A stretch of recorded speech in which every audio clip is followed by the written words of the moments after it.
Get your filthy hands off my piano, right now! Stand up! The sign says anyone can play. It's right there on your piano. Your sign. Your words. Victoria Ashford Cross charged across the grand hall floor, her Valentino heels cracking the marble like gunshots. I said stand up!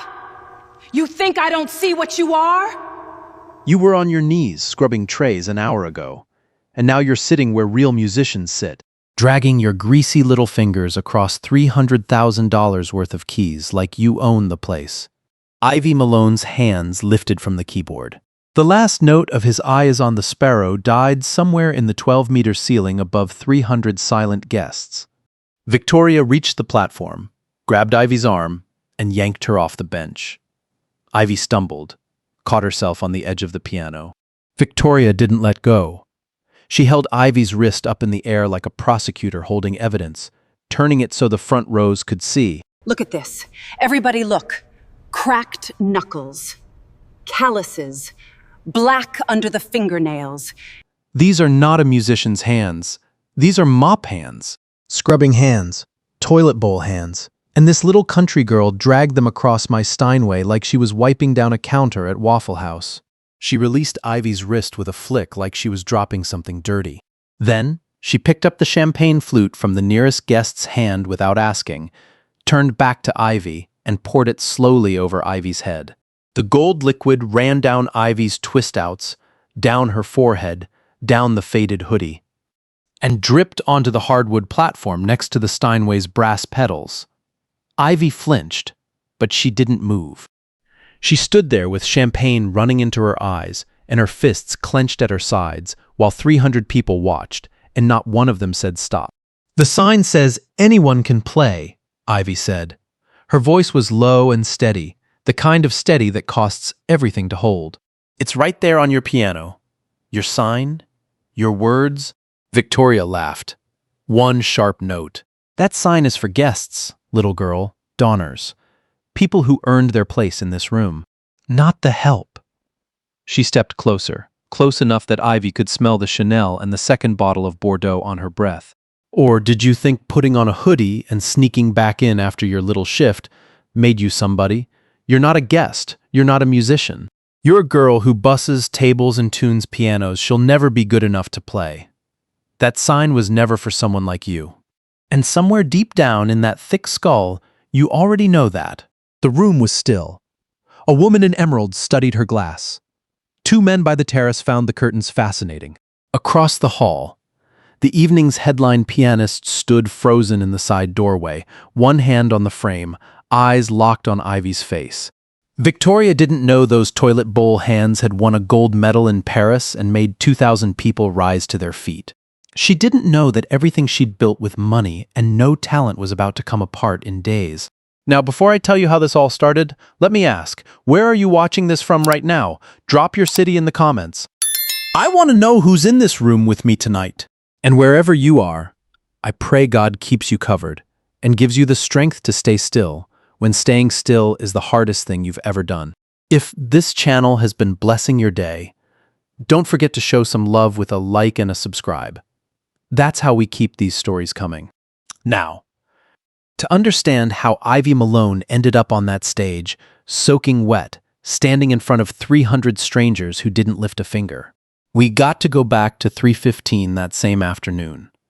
A service van pulling through the back gate of a mansion in Greenwich, Connecticut. A girl with a tool bag between her feet and a dead man's handkerchief in her pocket. The catering shift started at 6. Ivy changed in the basement locker room, trading her sterling work shirt for the Gracewood Events uniform. White button-down, black apron, hair pulled back tight. She looked at herself in the mirror above the sink, same face, different costume.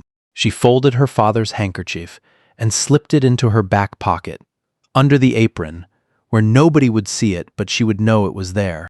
The other servers were already lined up in the service corridor when she came out. 12 of them, mostly college kids picking up holiday shifts. The floor manager, a thin man named Derek with a clipboard and a Bluetooth earpiece that he touched every 8 seconds, like a nervous habit, walked the line, giving instructions.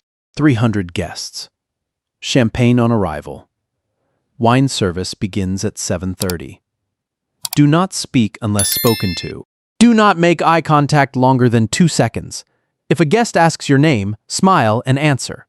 If a guest ignores you, that is the preferred interaction. You are furniture that moves, questions. No questions. Ivy had heard versions of this speech 100 times. She picked up her tray, loaded it with champagne flutes, and walked up the service stairs into another world. The grand hall was unrecognizable. 4 hours ago, it had been empty except for the Steinway and the scaffolding crew. Now it was alive. Crystal chandeliers turned low, casting a gold haze over 300 people in black tie and evening gowns. A string quartet played Vivaldi in the corner. The air smelled like lilies and expensive cologne, and the kind of money that doesn't need to announce itself, because everything in the room already did. Ivy moved through the crowd the way she'd learned to. Tray up, eyes forward, steps even. She offered champagne to a woman dripping in emeralds who took a glass without looking at her. She refilled a senator's wife who said "thank you, dear" to the air above Ivy's head. She was a ghost, a function, a pair of hands carrying a tray. And the whole time, the Steinway sat on its platform in the center of the room, gleaming under the spotlight, the brass sign catching the light. Music is meant to be shared. Please play. 2 men in dark suits stood near the platform now, arms folded, watching the room.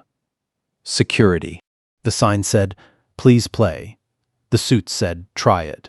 At 7:45, Victoria Ashford Cross took the stage. She was taller than Ivy expected.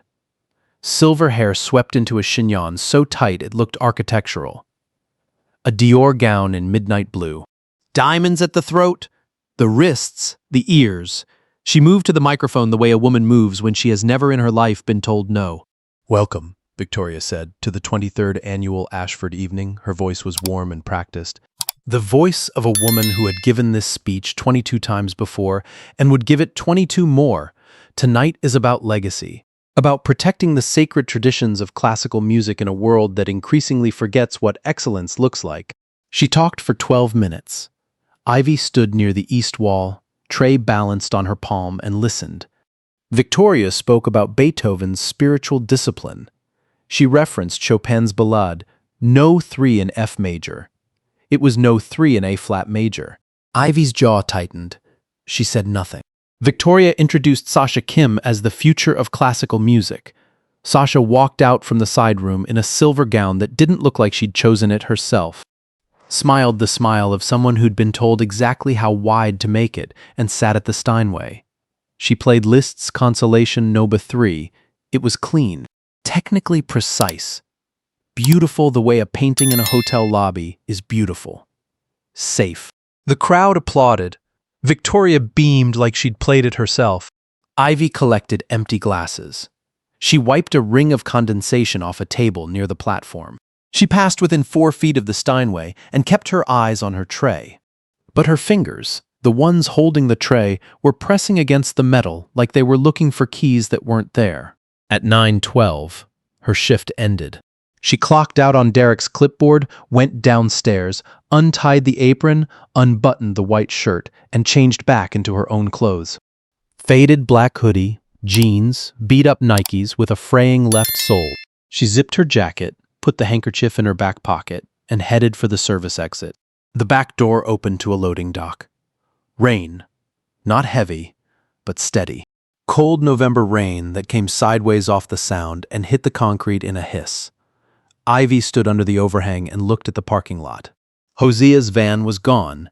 He'd texted 30 minutes ago, heading out. "You good?" She hadn't answered. She stood there for a while. The rain, the cold, Hosea's voice still in her head from this afternoon. "Your daddy tuned a Steinway once." He never got to play one on stage, though.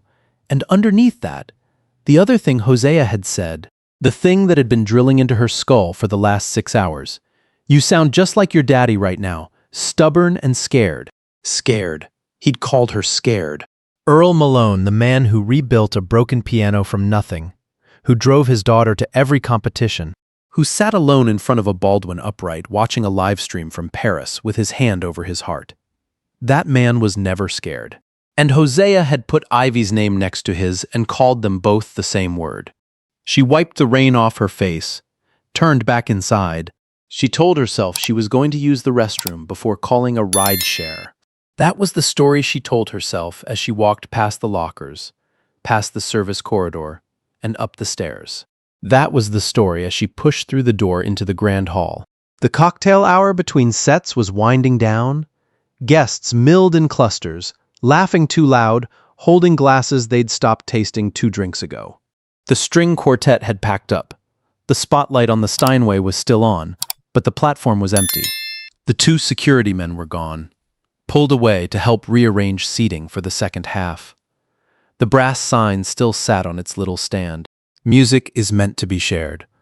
Please play. And then Ivy heard it. Someone at the far end of the hall, a man in a tuxedo with his bow tie undone, sat down at the Steinway and banged out the first 4 bars of Chopsticks. His friends laughed. He played a wrong note, laughed harder, stood up and walked away.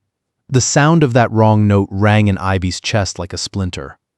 She had tuned that piano. She had set every string, every hammer, every damper to sing exactly right, and this man had just slapped it like a toy. She walked toward the piano. Not fast, not slow. She told herself she was checking the tuning. That's all. She was a professional, and someone had just manhandled her work, and she wanted to make sure nothing had shifted. She sat on the bench, pressed middle C. The note was clean, perfect. Hers the way her father had told her 20 years ago. That's yours now. She pressed D, then E, then a chord. 3 notes talking to each other, a conversation. She was in it now. Hosea's voice, stubborn and scared. Her father's voice, further away, deeper down. Play it again, baby girl. Her hands opened, her back straightened, and before her mind could stop what her body already knew, the first measure of His Eye is on the Sparrow poured out of the Steinway concert grand and rose into the 12-meter ceiling of the grand hall like smoke from a candle someone forgot to blow out. She played. Not for the room. Not for the guests. She played the way you cry when you think nobody's watching. The arrangement was her father's. The notes were in his handwriting on manuscript paper she kept in a drawer next to her bed. But the last 16 bars were hers. The ending, Earl never finished. The ending Ivy wrote on her apartment floor 2 years ago, with tears on her face and his pencil in her hand. The room shifted. Conversations died one by one like lights going out down a hallway. A woman set her glass on a passing tray. A man near the terrace closed his eyes. Guests turned toward the platform, drawn by something they didn't have a word for. And in the far corner, an old man with a carved ebony cane lowered his whiskey and stared.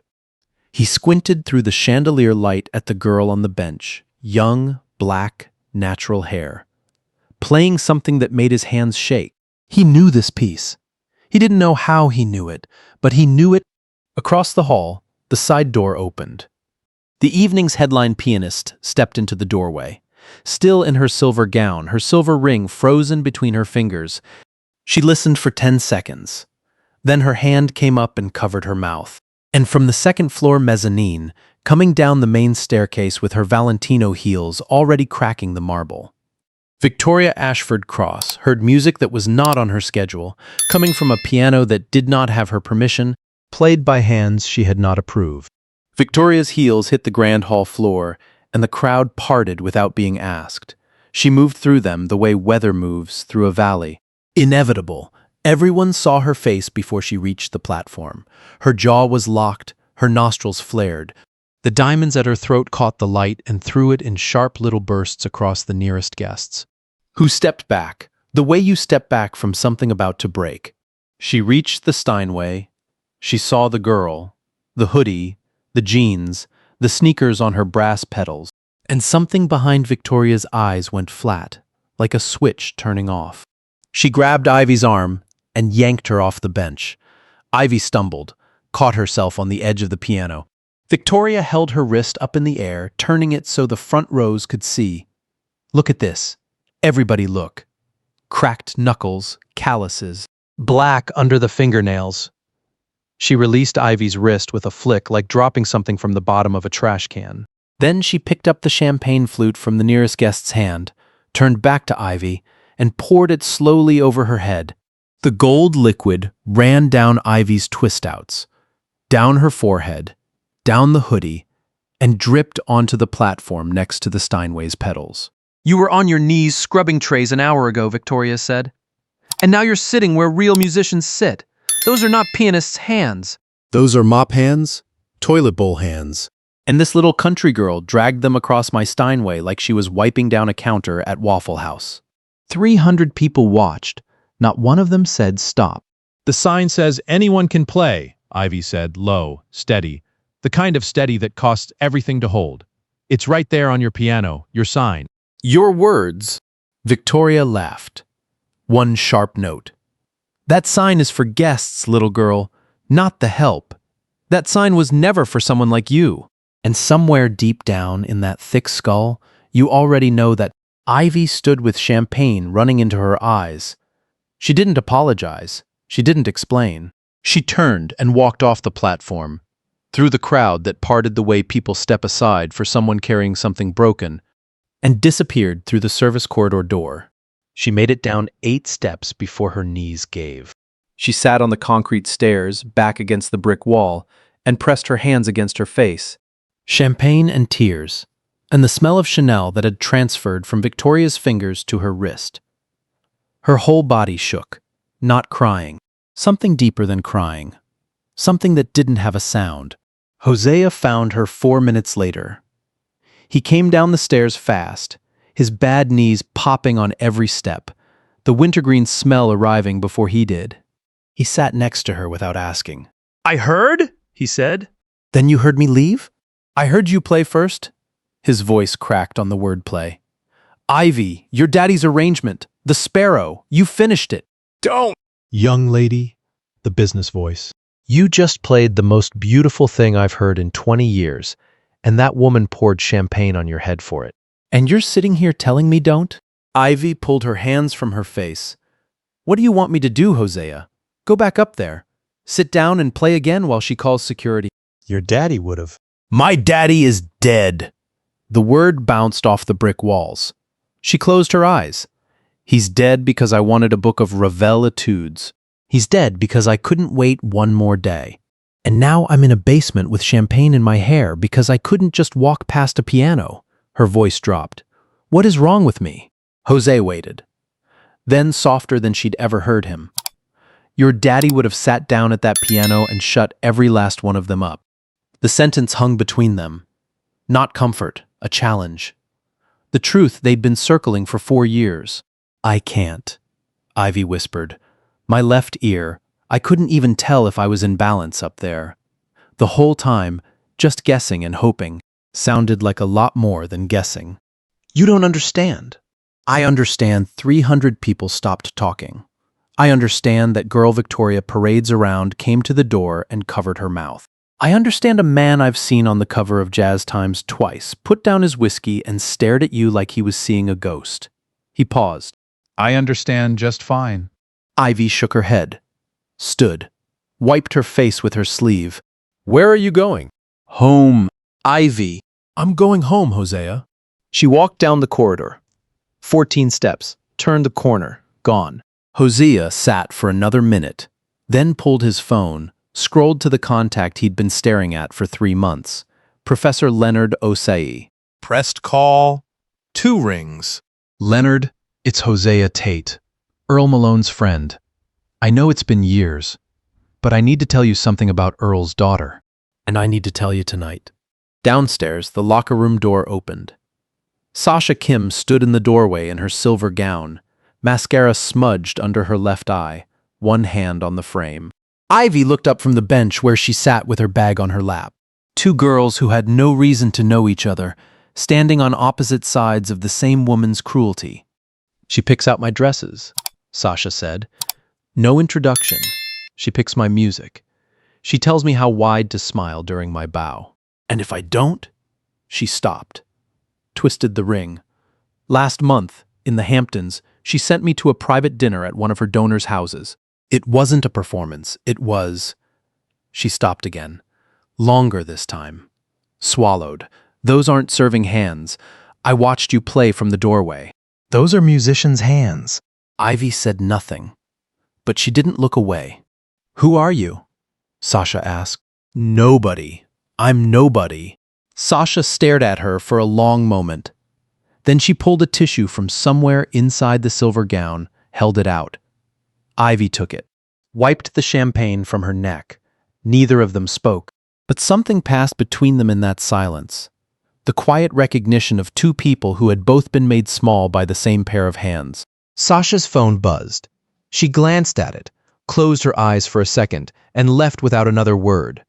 The door clicked shut. Ivy stood, pulled her bag over her shoulder, walked up the service stairs toward the back exit one more time. But the staircase passed behind the Grand Hall's east wall, and through the gap where the service door didn't fully close, she could hear Victoria's voice, loud, laughing, telling a story. Ivy stopped, pressed her back against the wall, listened.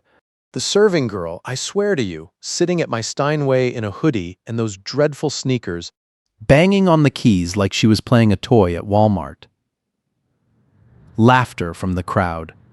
Victoria's voice swelled with it, feeding on it. I had to have the keys sanitized afterward. God knows what was on those hands. Dish soap, chicken grease. I told Raymond, I said, this is what happens when you let the help use the main entrance. More laughter. Someone clinked a glass. People like that, Victoria said, and her voice dropped into the register she used when she wanted to sound wise. They don't have music in them. They have grease under their fingernails and ambition they can't spell. And the kindest thing you can do is remind them where they belong before they embarrass themselves further. Ivy's hand was flat against the wall. Her fingers were spread. She could feel the vibrations of Victoria's voice traveling through the plaster, through her palm, up her arm, the same way she felt piano strings, the same way she heard music now, through her body instead of her ears. On the other side of that wall, in the back of the crowd, a 71-year-old man with a carved ebony cane gripped it so hard his knuckles went pale. Professor Leonard O.C. had just ended a phone call with Hosea Tate.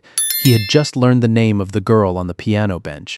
And now he was listening to Victoria Ashford Cross describe that girl as someone with grease under her fingernails and ambition she can't spell. Lenny's jaw tightened. He looked at the Steinway. He looked at the service door. He made a decision that he would not tell anyone about until much later. Ivy pushed off the wall, walked down the stairs. Her face was dry now. Her hands were still, but something behind her eyes had changed. Not anger, not resolve. Something quieter than both. Something that looked like a woman deciding whether to set a fire or walk away from one. She reached the locker room, opened her bag, and realized the handkerchief was gone. She tore through the bag twice, unzipped every pocket, turned it upside down on the bench. A tube of lip balm, her apartment key, 3 crumpled dollar bills, and a receipt from the bodega on Rampart. No handkerchief. Ivy closed her eyes and retraced her steps. She'd had it on the piano. She remembered placing it on the lid before she played, the way Earl always did, folded once, linen side up, next to the music rack. When Victoria grabbed her arm and pulled her off the bench, Ivy hadn't reached for it. She'd been too busy catching herself on the edge of the Steinway to think about a piece of cloth. It was still up there, on the piano, or on the floor near the piano, or under someone's shoe.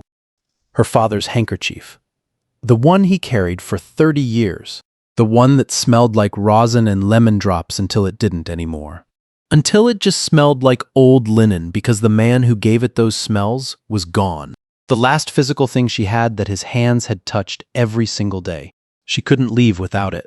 Ivy put her bag down, walked back up the service stairs, slowly this time, each step deliberate, like she was counting the cost of every one. The noise from the Grand Hall grew louder as she climbed. Laughter, glasses, The hum of 300 people who had already forgotten what they'd watched happen on that platform 30 minutes ago. She pushed through the service door, kept her head down, moved along the east wall toward the Steinway. The platform was empty now. The spotlight had been dimmed to half. The brass sign still sat on its little stand, catching what light was left. Music is meant to be shared. Please, play! Ivy stepped onto the platform, looked at the piano lid. Nothing. She crouched down and looked under the bench. Nothing. Then she saw it. On the floor, 2 feet from the pedals, half under the platform's edge, the white linen crumpled and dirty. A heel print across the center, the sharp diamond pattern of an expensive shoe pressed into the fabric like a brand. She picked it up, held it in both hands. The linen was still damp from where champagne had dripped off the piano onto the floor. She turned it over. The heel print was deep. Someone had stepped on it deliberately or carelessly, and Ivy couldn't decide which was worse. Man, let me just say this. Some things aren't just things. Some things are the last conversation you'll ever have with someone, folded up and carried in your back pocket. And when somebody steps on that, they're stepping on something they don't have the right to even know about. Ivy stood on that platform holding her father's handkerchief, and something inside her cracked open. Not broke, cracked. The way a seed cracks when it's about to become something else. She heard her mother's voice first, not words. The melody. His eye is on the sparrow, faint. The way it sounded when Celeste hummed it from the kitchen while the gumbo simmered and the ceiling fan turned slow and crooked. Then her father's voice, closer, realer, like he was sitting on the bench next to her the way he used to. Play it again, baby girl. Ivy looked down at her hands. The calluses, the scar across her left index finger. The champagne residue she hadn't fully wiped away. These hands had been called filthy tonight. Mop hands. Toilet bowl hands. These hands had tuned the very piano she was standing next to. These hands had played a concert hall in Paris until 2,000 people wept. She unfolded the handkerchief, walked to the service corridor bathroom, ran cold water over the linen, working the heel print out with her thumbs the way Earl used to work rosin out of his shop rags. The stain faded but didn't disappear completely. A ghost of it stayed. She wrung the cloth, folded it twice, and put it back in her pocket. Then she looked at herself in the mirror. Champagne stiff hair, red eyes, a hoodie that smelled like someone else's perfume and kitchen grease. She turned on the faucet again and washed her face, dried it with paper towels, pulled her hair tie out, and let her twist-outs fall the way they wanted to fall. She didn't fix them. She didn't hide them. She left them exactly as they were. She walked back up the stairs. Hosea was standing at the top, leaning against the wall with his arms crossed. He looked at her face, and his eyebrows lifted. Not surprise, recognition. He'd seen that face before. On Earl, the night before Ivy's competition in Paris, when he decided his daughter was going to play on a world stage, even if he had to sell the Baldwin to get her there. "You going back in?" Hosea said. "Not a question. I'm going back in."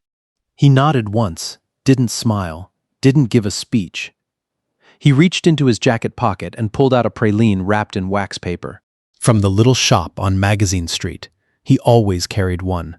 "Eat something first," he said. "Can't fight on empty." Ivy took it, bit into the brown sugar and pecan, and felt it melt on her tongue the way it did when she was 9 years old, and Hosea would pick her up from school on Fridays because Earl was working late at the church. A lifetime ago, a different girl. Same taste. "Hosea?" "Yeah." "What did you do after I left? I saw you on your phone." Hosea rubbed his hands. The wintergreen smell thickened. He didn't look at her. "I called someone." "Who?" "Someone who needs to be here tonight." "Hosea, who did you call?" He looked at her then, straight on, and for a moment, Ivy saw something in his eyes she hadn't seen before. Not guilt, purpose. The look of a man who had been carrying a promise for 4 years and was about to find out if it was worth the wait. "Trust me," he said. "Just this once. Trust me." Ivy stared at him. The fluorescent light buzzed above them. Somewhere upstairs, Victoria was still talking, still laughing, still telling the story of the girl with the greasy hands who thought she could play. "Okay, Ivy said, quiet almost to herself. Okay. She finished the praline, folded the wax paper into a small square, and put it in her pocket next to the damp handkerchief. 2 things from 2 men who loved her father. She carried them both. Upstairs, the grand hall was shifting into the second half of the evening. Guests were finding seats. Victoria was at the microphone again, introducing what she called the highlight of the Ashford evening, Sasha Kim's second performance. A showcase of 3 pieces selected by Victoria herself, a Chopin nocturne, a Rachmaninoff prelude, and a commissioned work by a young composer Victoria's foundation had funded. Sasha walked out to polite applause. She sat at the Steinway. Her hands were steady. Her face was not. Something behind the rehearsed smile had shifted since the locker room. She played the Chopin, clean, precise, controlled. She played the Rachmaninoff, bigger, louder, technically flawless. The crowd clapped between pieces the way crowds clap at galas, with their wrists, not their hands. Victoria stood at the side of the stage watching Sasha the way a sculptor watches a statue, checking the angles, making sure the product looked right. Sasha began the third piece, the commissioned work. She played 8 bars, then she stopped, lifted her hands from the keys. The room went quiet. Victoria's smile froze. Sasha turned on the bench and looked directly at Victoria. Then she looked at the service door where Ivy had disappeared an hour ago. Then she stood up, walked to the microphone and said 5 words that split the evening in half. "I'm done playing for you." She walked off the stage. The silver gown trailed behind her like a ghost leaving a house it had been trapped in. Victoria's mouth opened. Nothing came out. The crowd murmured, phones came out of pockets. And behind the service door, standing in the shadow of the corridor with a damp handkerchief in her pocket and a praline wrapper next to it, Ivy Malone watched the empty piano bench through the gap in the door. The Steinway sat under the spotlight, waiting. Victoria recovered in 3 seconds. 3 seconds of silence, mouth open, hand gripping the microphone stand. Then the mask came back. Tighter this time, harder. She turned to the crowd with a laugh that came out sharp at the edges. Well, artists and their dramatics. You'll have to forgive Sasha. She's been under a great deal of pressure.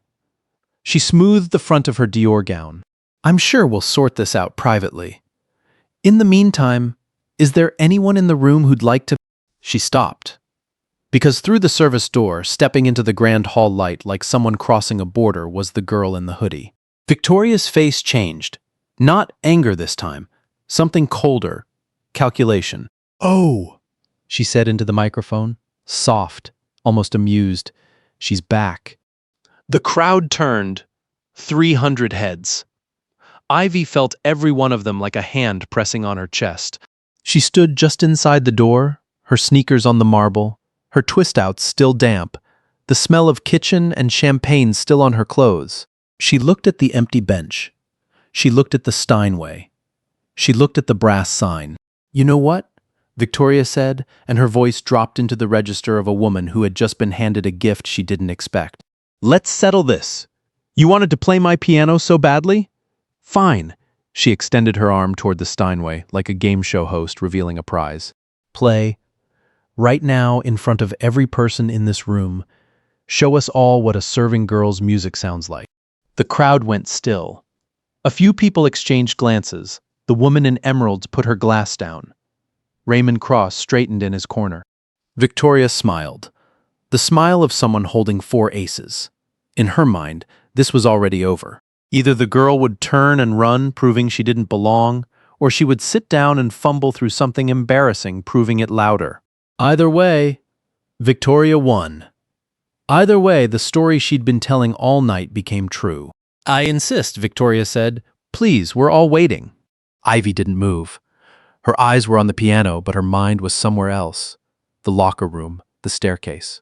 The handkerchief on the floor with a heel print across it. Hosea's voice. Your daddy would have sat down at that piano and shut every last one of them up.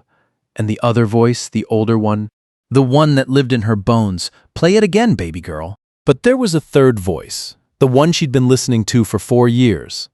The one that said, you can't hear right. Your left ear is broken. You don't know if you're playing in balance, you're guessing. You've always been guessing. And if you sit down and play in front of 300 people and it sounds wrong, if the left hand is too loud or the right too soft, if the notes blur together because you can't hear the separation anymore, then Victoria is right. Then the mop hands and the toilet bowl hands and the country girl were all true. Then you really are nobody. Ivy's feet wouldn't move. The crowd waited. Victoria's smile widened. The silence stretched like a wire about to snap. In the back of the room, Professor Leonard Osei stood with both hands on his ebony cane. He had arrived 20 minutes ago through the front entrance, invitation arranged through a phone call he'd received from Hosea Tate. He didn't know the girl's face from this distance. He didn't know if the name Hosea had given him matched the person standing at the service door in a faded hoodie. But he knew what he'd heard on that phone call. And he knew what Hosea Tate had said, Earl's daughter is in that room tonight. And somebody needs to be there when the world hears her again. Lenny watched. He waited. He said nothing. Ivy's hands were shaking. She pressed them against her thighs to stop it. It didn't work. She looked at the floor. The marble was cold and white and perfect, and her sneakers were dirty on it. And she could feel every eye in the room, measuring the distance between her and the piano bench, and deciding she would never close it. She reached into her back pocket, touched the handkerchief. The linen was still damp from washing. The ghost of the heel print was still there, faint but permanent, pressed into the fabric the same way the accident was pressed into her left ear. Permanent. Unfixable. Hers. She pulled the handkerchief out, held it in her right hand, and she remembered something she hadn't thought about in years. A Sunday morning. She was 7, Mount Zion Baptist Church. The choir was singing, and her mother was in the front row of the alto section in her blue robe with the gold sash. Ivy was sitting in the pew with Earl, and she was crying because she'd made a mistake during her recital at school the day before. A wrong note. In front of everyone. She wanted to quit. Earl didn't say anything. He just took the handkerchief out of his pocket and wiped her face. Then Celeste's voice rose above the choir, clear and strong, singing the line she always sang like she meant it more than anyone else in the room. I sing because I'm happy. I sing because I'm free. Ivy had stopped crying, not because the words fixed anything, because her mother's voice reminded her that music wasn't about being perfect. It was about being free. She looked at the handkerchief in her hand. Damp, stained, carried for 30 years by a man who tuned pianos he never got to play on stage. Finished by a girl who could only hear the world at 60% and had spent 4 years pretending that meant she couldn't hear it at all. Her hands stopped shaking. She walked to the piano. Each step sounded on the marble. The crowd parted without being asked, for the second time that night. But this time, the silence was different. This time it wasn't pity. It was something closer to breath held before a jump. Victoria's smile flickered. She hadn't expected this. She'd expected the girl to run. Ivy stepped onto the platform. She didn't look at Victoria. She didn't look at the crowd. She looked at the bench. She sat down. The leather was still warm from Sasha. She placed the handkerchief on the piano lid, unfolded it carefully, linen side up, next to the music rack. The way Earl always did. The way she had done 6 hours ago when she was just a tuner doing her job. The way she had done 30 minutes ago before Victoria slammed the lid and poured champagne on her head. She even brought a little rag, Victoria said. A few people laughed, fewer than before. Ivy placed her hands on the keys. She could feel the Steinway's resonance through her fingertips, through the bench, through the floor under her feet. This was her instrument, not because she owned it, because she knew it. She had set every string, every hammer, every damper.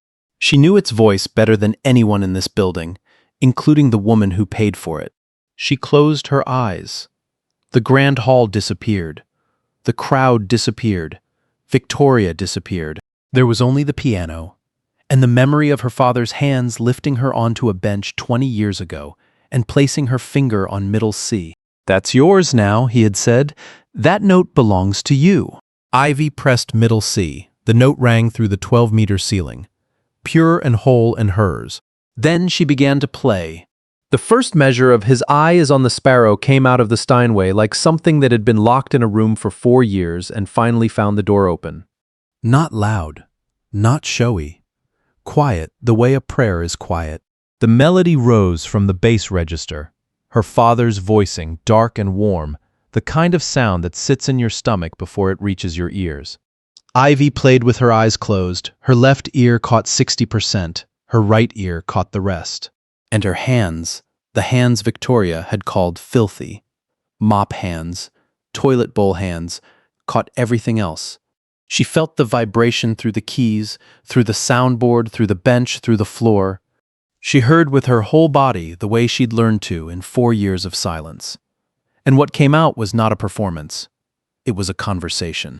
Between a daughter and a father who couldn't answer anymore. Between a girl and a mother whose voice she could only hear in melody. The room changed. It didn't go quiet.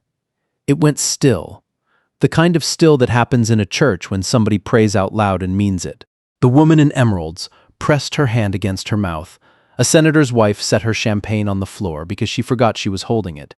A man near the terrace wiped his eyes with the back of his hand and didn't care who saw. Ivy reached the bridge. Earl's arrangement shifted here, moving from the hymn's melody into something wider, something that pulled in threads of gospel and jazz and classical, and wove them together the way Earl Malone's life had woven them together. A church musician who loved Chopin, a piano tuner who could hear Debussy in the way rain hit a tin roof, a father who taught his daughter that every note was a gift. Then Ivy crossed into the final 16 bars. The bars Earl never finished. The bars she wrote on her apartment floor 2 years ago with his manuscript paper on her knees and his pencil in her hand. The music shifted again. It was still the sparrow, still her mother's song, still her father's arrangement, but the last 16 bars were Ivy's, her voice, her grief. Her 4 years of silence translated into sound. The melody climbed, note by note, like someone walking upstairs toward a door they were afraid to open, higher, slower. Each note hanging in the air longer than the last. The final chord was not a resolution. It was a question. A daughter asking her father if he could hear her. The notes faded into the ceiling and stayed there, ringing in the crystal chandeliers long after Ivy's hands had lifted from the keys. Silence. 3 seconds, 5, 7. Then Raymond Cross stood up. His whiskey sat abandoned on the side table. His hands came together, slow at first, then steady. The sound of one man clapping in a room of 300 people, and every clap landed like a sentence he'd been holding in for 30 years. Victoria turned to her husband, her mouth opened. Raymond didn't look at her. Then the woman in emeralds stood. Then the senator's wife. Then the man near the terrace.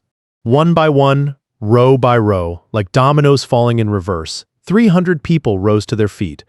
The applause built from Raymond's single clap into something that filled the grand hall and pressed against the windows and shook the chandelier crystals until they sang.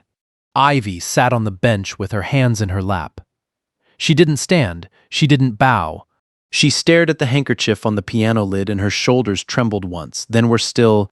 From the back of the room, a carved ebony cane tapped the marble floor. Tap. Tap. Tap. The crowd parted. Professor Leonard Osei walked through them slowly, his 71-year-old frame upright, his eyes fixed on the girl at the piano. He reached the platform. He looked at Ivy's face, and whatever doubt he'd carried since Hosea's phone call dissolved. "Ivy Malone," he said. Not loud. He didn't need loud. The room was already listening. "I placed a gold medal around this child's neck in Paris 6 years ago. She was 16 years old, the youngest winner in the competition's history. The first black winner in her category." He paused, looked at the crowd. "I have spent 4 years looking for her. And tonight I find her in a hoodie, soaked in champagne, being told she doesn't belong at a piano." He turned to Victoria. His voice didn't rise. It dropped. "You had a once-in-a-generation talent and a $300,000 Steinway in the same room, Mrs. Ashford Cross. And you slammed the lid on her hands." Victoria's mouth moved. Nothing came out. She looked at the crowd for support. The crowd looked back at her, the way you look at something you're seeing clearly for the first time. Then a voice from the side of the stage, thin, shaking, but clear. She picks out my dresses. Sasha Kim stood at the edge of the platform. She had changed out of the silver gown. She was wearing jeans and a sweater, her hair pulled out of its tight performance bun, falling around her face. She looked like a different person. She looked like herself. She picks my repertoire. She picks my schedule. She tells me how to bow and how wide to smile. Sasha's voice steadied, and she loans us out, the young artists in her program. She sends us to private dinners at her friends' homes where we are not treated as musicians. We are treated as decorations or worse. She swallowed. I have emails. I have dates. I have names. The room went silent in a different way now. Not the silence of beauty, the silence of something ugly being uncovered. Victoria took one step backward. Sasha, we can discuss this privately. No, ma'am, we can't. Sasha pulled the silver ring from her finger, the one she'd been twisting all night. She walked to the Steinway, placed it on the piano lid next to Ivy's handkerchief, and stepped back. Two objects on a $300,000 piano, a dead man's cloth and a freed woman's ring.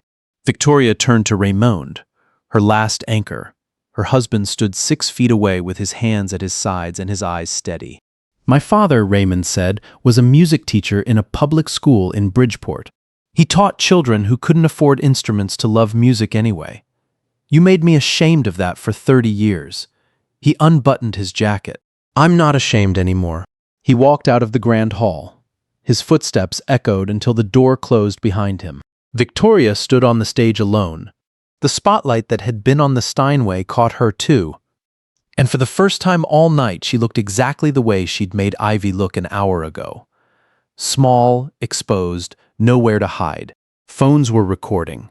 They had been recording since Lenny said Ivy's name. The videos were already uploading. By morning, the world would know. And within 48 hours, it did. The hashtag #WhoIsIvyMalone trended for 3 days. Someone found the footage from Paris. A skinny 16-year-old in a let-out graduation dress receiving a gold medal from Professor Osei, and it hit 30 million views in a week. Victoria hired a PR firm, sent cease and desist letters, filed copyright claims on the videos. It backfired. Every attempt to silence the story made it louder. Then the other women came forward. 3 former Ashford Foundation artists. Sasha was the first. She had the emails. She had the dates. She had the names. The FBI opened a preliminary investigation into the foundation's operations. The board voted unanimously to remove Victoria. Raymond filed for divorce. The name Ashford Cross was quietly removed from Lincoln Center's South Hall. The letters taken down at night, leaving only the shadow of the glue on the stone. 6 months later, on a Saturday morning in May, Ivy Malone sat at the old Baldwin upright in Mount Zion Baptist Church in Tremay. The piano her father had rebuilt from nothing. The piano where she learned that middle C belonged to her. Next to her on the bench, a 10-year-old girl from St. Augustine's orphanage with braids and bitten fingernails and eyes that hadn't decided yet whether the world was safe. The Sparrow Project held its first class that morning. 14 students, 3 donated keyboards, 1 rebuilt upright, a slogan on the website that Sasha Kim had helped design. Talent first, always. Professor Osei's name on the advisory board.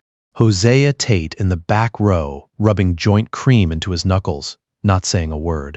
The white linen handkerchief sat on the piano lid, washed and folded. Beside it, a sheet of manuscript paper.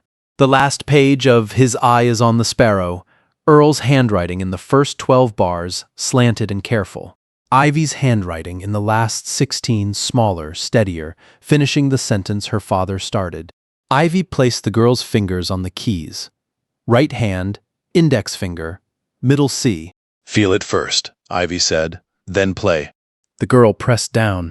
One note rose through the empty church, past the wooden pews, past the crooked ceiling fan, past the spot where Celeste Malone used to stand in her blue choir robe. It climbed into the rafters and hung there, vibrating in the old wood, the way a song does when it finally finds the room it was meant for.